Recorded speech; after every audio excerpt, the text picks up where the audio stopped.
ট্রাইব্যুনালের মামলার আসামি করা হচ্ছে মুজাফফর হোসেনকে। ডিজিএফআই, র্যাব ও ডিবির গোপন বন্দিশালা পরিদর্শনে যাবেন ৩ বিচারক। স্থানীয় সরকার নির্বাচনে আইন ও আচরণ বিধিতে সংশোধনী চায় ইসি। প্রস্তাবনা চূড়ান্ত করতে বৈঠক, সুপারিশ পাঠানো হবে সরকারের কাছে।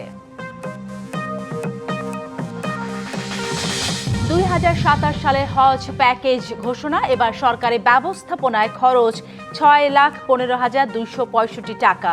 বিমান ভাড়া কমছে ২৪,০০০ টাকা। শহীদ রাষ্ট্রপতি জিয়াউর রহমান হত্যা মামলায় গ্রেপ্তার সাবেক সেনা কর্মকর্তা মুজাফফর হোসেনকে ট্রাইব্যুনালের মামলায় আসামি করা হচ্ছে। ট্রাইব্যুনাল সূত্র বিষয়টি নিশ্চিত করেছে। এ সংক্রান্ত একটি আবেদন জমা দেওয়া হয়েছে, যেখানে তাকে গ্রেপ্তার দেখানোর কথা উল্লেখ করা হয়েছে। আজই এর শুনানি হবে আন্তর্জাতিক অপরাধ ট্রাইব্যুনালে।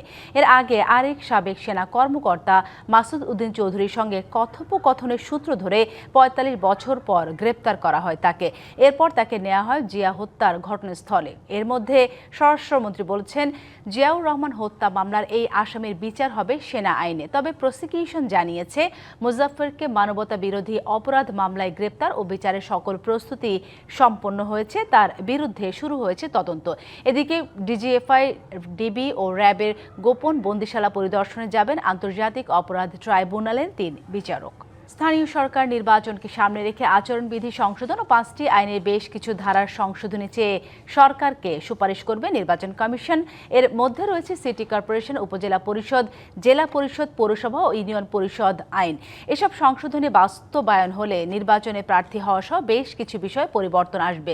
প্রস্তাবনার খসড়া চূড়ান্ত করতে মঙ্গলবার সকালে আগারগাঁওয়ে নির্বাচন ভবনে প্রধান নির্বাচন কমিশনার এএমএম নাসির উদ্দিনের সভাপতিত্বে বৈঠক শুরু হয়। এতে যোগ দেন ৪ নির্বাচন কমিশনার ও ইসি সচিব। স্থানীয় সরকার নির্বাচনকে নির্ভুলভাবে আয়োজন করতে বিভিন্ন বিষয়ে সংযোজন বিয়োজনের মাধ্যমে খসড়া চূড়ান্ত করার পর তা সরকারকে পাঠাবে কমিশন। দেশে বর্তমানে ৪৫ লাখ মামলা চলমান আছে। এ তথ্য জানিয়ে মামলার আগে মধ্যস্থতা কার্যক্রমে সংশ্লিষ্টদের সহায়তার আহ্বান জানিয়েছেন আইনমন্ত্রী মোহাম্মদ আসাদুজ্জামান। মঙ্গলবার সচিবালয়ে পঞ্চগড়, টাঙ্গাইল ও কক্সবাজার সহ দেশের ১০ জেলায় মামলার আগে বাধ্যতামূলক মধ্যস্থতা কার্যক্রমের উদ্বোধন অনুষ্ঠানে আইনমন্ত্রী বলেন, জনগণকে আইনি সহায়তা দেওয়ার ক্ষেত্রে জিরো টলারেন্স নীতিতে সরকার। তিনি আরও জানান, নারী ও শিশু নির্যাতন মামলায় রাজনৈতিক বিবেচনা প্রত্যাহার করা হবে না।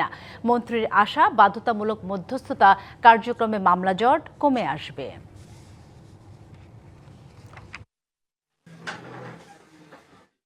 পারিবারিক সহিংসতা আইন, যেখানে আপনার স্টেট অ্যাকুইজিশন টেনেন্সি অ্যাক্টের আন্ডারে আপনার প্রিএমশনের যে টার্গেট, এই ধারাবাহিকতা 62%, 62.02% যে ড্রপ 3 মাসে হয়েছে, এটা যদি কন্টিনিউ করে তাতে যা আসবে। ২০২৭ সালে পবিত্র হজ প্যাকেজ ঘোষণা করেছে সরকার। সচিবালয় প্যাকেজ ঘোষণা করে ধর্মমন্ত্রী কাজী শাহ মোফাজ্জল হোসেন কায়কোবাদ জানান, হজ যাত্রীদের বিমান ভাড়া ১,৫৪,০০০ টাকা থেকে কমিয়ে ১,৩০,০০০ টাকা নির্ধারণ করা হয়েছে। ধর্মমন্ত্রী জানান, এবার সরকারি ব্যবস্থাপনা প্যাকেজ ১ এর মাধ্যমে হজ পালনে খরচ ধরা হয়েছে ৬,১৫,২৬৫ টাকা। এছাড়া প্যাকেজ ২-এ ৫,০৫,৬৪৮ টাকা এবং প্যাকেজ ৩-এ ৪,১৩,৯২০ টাকা খরচ ধরা হয়েছে। তবে ভবিষ্যতে হজ পালনের খরচ আরও বাড়তে পারে। চাঁদ দেখা সাপেক্ষে আগামী বছরের ফ্লাইট শুরু হবে ৮ এপ্রিল এবং ১৫ মে অনুষ্ঠিত হতে পারে পবিত্র হজ। ২০২৭ সালে হজে মাননীয় প্রধানমন্ত্রী ব্যক্তিগত উদ্যোগে বিমান ভাড়া কমিয়ে ১,৩০,০০০ টাকা করা হয়, নির্ধারণ করা হয়েছে, যা হজ ফ্লাইটে বিমান ভাড়া নির্ধারণের ক্ষেত্রে এক মাইক্র। রাজধানীর উত্তরার দিয়াবাড়িতে মাইলস্টোন স্কুল অ্যান্ড কলেজ ক্যাম্পাসে বিমান বাহিনী যুদ্ধ বিমান বিধ্বস্ত হওয়ার ঘটনায় নিহতদের স্মরণ এবং আহতদের প্রতি সংহতি জানাতে ২ দিনের কর্মসূচি নেওয়া হয়েছে। এর অংশ হিসেবে সবার জন্য উন্মুক্ত রাখা হয়েছে দুর্ঘটনাস্থলটি। মঙ্গলবার সকালে ক্যাম্পাসে নিহত শিক্ষক ও শিক্ষার্থীদের জন্য দোয়ার আয়োজন করা হয়। পাশাপাশি নিহতদের ছবি, বন্ধুদের লেখা স্মৃতিকথা এবং বিভিন্ন বার্তা প্রদর্শন করা হয়। সহপাঠীদের স্মৃতিচারণায় উঠে আসে বন্ধু ও স্বজন হারানোর বেদনার কথা।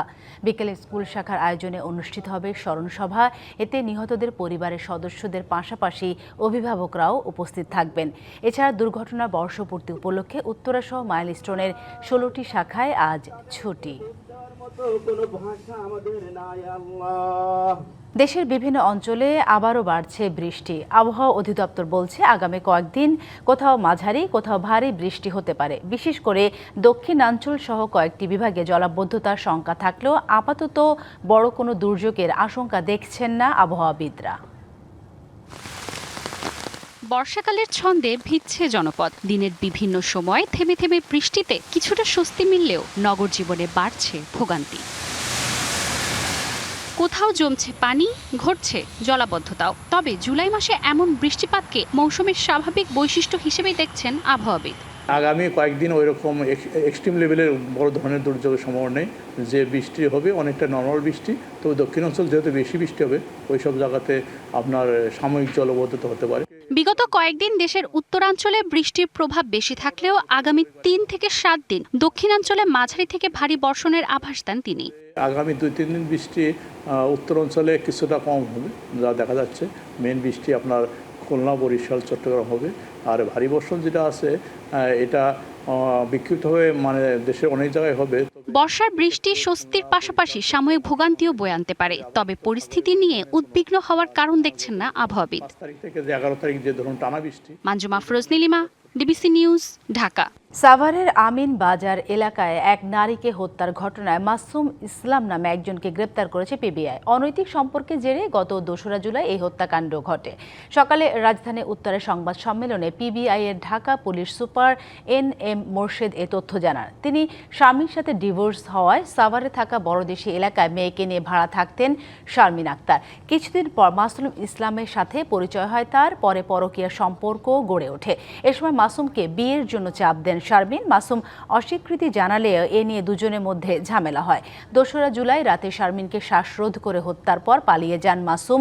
গত ১৪ জুলাই কুড়িগ্রামের সীমান্ত এলাকা থেকে ভারতে পালানোর সময় তাকে গ্রেপ্তার করে পুলিশ ব্যুরো ইনভেস্টিগেশন। সেখান থেকে শারীরিক সম্পর্কের আলামত পাওয়া গিয়েছে এবং সে যে সিগারেট ব্যবহার করেছিল সেই ফিল্টার পাওয়া গেছে, সেগুলো জব্দ করা হয়েছে। ব্যবহৃত টিস্যু পাওয়া গেছে এবং আমরা এই তদন্ত অব্যাহত রাখছি যাতে এর সাথে আরও অন্য কেউ জড়িত কিনা বা আছে কিনা এই বিষয়ে পিবিআই তদন্ত করে যাচ্ছে। ঘুষ নেয়ার প্রতিবাদ করায় রাজশাহী বিশ্ববিদ্যালয়ের এক শিক্ষার্থীকে টিটির মারধরের প্রতিবাদে রেলপথ অবরোধ করেছেন সহপাঠীরা। সকাল থেকে চলা এই অবরোধে বন্ধ রয়েছে ট্রেন চলাচল। এই ঘটনায় অভিযুক্ত টিটির বিরুদ্ধে ব্যবস্থা নেওয়া সহ 4 দফা দাবি জানিয়েছেন শিক্ষার্থীরা। ভুক্তভোগী শিক্ষার্থী ফোরকান উদ্দিনের অভিযোগ, ট্রেনে টিকিট চেক করার সময় সামনের আসনে থাকা 2 যাত্রীর টিকিট না দেখে তাদের কাছ থেকে টাকা নেওয়া হচ্ছিল। এর প্রতিবাদ করায় পেছন থেকে এক টিটি তার উপর হামলা চালান। ছাত্র সংসদের জিএস সালাউদ্দিন আম্মার বলেন, যত দ্রুত অভিযুক্ত টিটিকে হাজির করে আইনগত ব্যবস্থা নেওয়া হবে তত দ্রুত ট্রেন চলাচল স্বাভাবিক করার বিষয়ে আলোচনা করা হবে। বিশ্ববিদ্যালয়ের প্রক্টর অধ্যাপক মাহবুবুর রহমান জানান, বিষয়টি নিয়ে রেল কর্তৃপক্ষের সঙ্গে বিশ্ববিদ্যালয় কর্তৃপক্ষের যোগাযোগ হয়েছে, তারা আলোচনায় বসতে রাজি হয়েছে। শিক্ষার্থীদের দাবিতে তারা এখনো পরিষ্কার কথা যে তাদের দাবির এক চুলো এখন পর্যন্ত তারা নড়েনি। তারা এই দাবিগুলো 4টা দাবি, একটা পার্শিয়ালি হাফ বা অর্ধেক, এগুলোর কোনো কথাবার্তা নেই। ওদের কথাতে 4টাই আমাদেরকে মানতে হবে, তারপরে আমরা চিন্তা করব। ভারতের শিক্ষা সংস্কার দাবিতে চলমান আন্দোলন অব্যাহত রাখার ঘোষণা দিয়েছে ককরোচ জনতা পার্টি। দলটির প্রতিষ্ঠাতা অভিজিৎ দীপকে জানিয়েছেন, আন্দোলন থেকে সরে আসছেন না তারা। নয়াদিল্লিতে বিক্ষোভ চলাকালে পুলিশ ও আন্দোলনকারীদের মধ্যে সংঘর্ষের পর এই ঘোষণা দেন অভিজিৎ দীপকে। তার অভিযোগ, বিক্ষোভকারীদের ওপর পুলিশ অতিরিক্ত বল প্রয়োগ করেছে। এদিকে পুলিশ বলছে, বিক্ষোভ চলাকালে আইন শৃঙ্খলা পরিস্থিতি নিয়ন্ত্রণে ব্যবস্থা নেওয়া হয়েছে।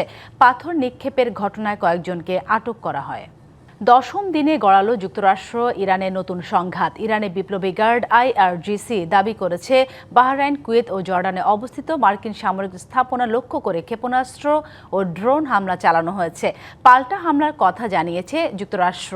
বাহরাইন, কুয়েত ও জর্ডান জানিয়েছে, তাদের আকাশ প্রতিরক্ষা ব্যবস্থা ইরানের ছোড়া একাধিক ক্ষেপণাস্ত্র ও ড্রোন সফলভাবে ভূপাতিত করা হয়েছে। হরমুজ প্রণালীতে বাণিজ্যিক জাহাজ চলাচলের নিরাপত্তা নিশ্চিত করতে ইরানের সামরিক সক্ষমতা লক্ষ্য করে নতুন করে হামলার দাবি করেছে যুক্তরাষ্ট্রের সেন্ট্রাল কমান্ড। তবে মার্কিন পররাষ্ট্রমন্ত্রী মার্কো রুবিও বলেছেন, আলোচনার পথ এখনো খোলা আছে। ইরানের পররাষ্ট্র মন্ত্রণালয় জানিয়েছে, বিভিন্ন মধ্যস্থতাকারীর প্রস্তাব তারা পেয়েছে এবং কূটনৈতিক যোগাযোগ চলমান রয়েছে। তবে হামলা অব্যাহত থাকলেও ইরানও জবাব দেবে। ডিবিসি সংবাদ এই ছিল এখনকার মতো। ডিবিসি নিউজের সংবাদগুলো পড়তে ভিজিট করুন dbcnews.tv আর ভিজিট করুন ডিবিসির ফেসবুক পেজ এবং ইউটিউব চ্যানেল। ডিবিসির সঙ্গেই থাকুন।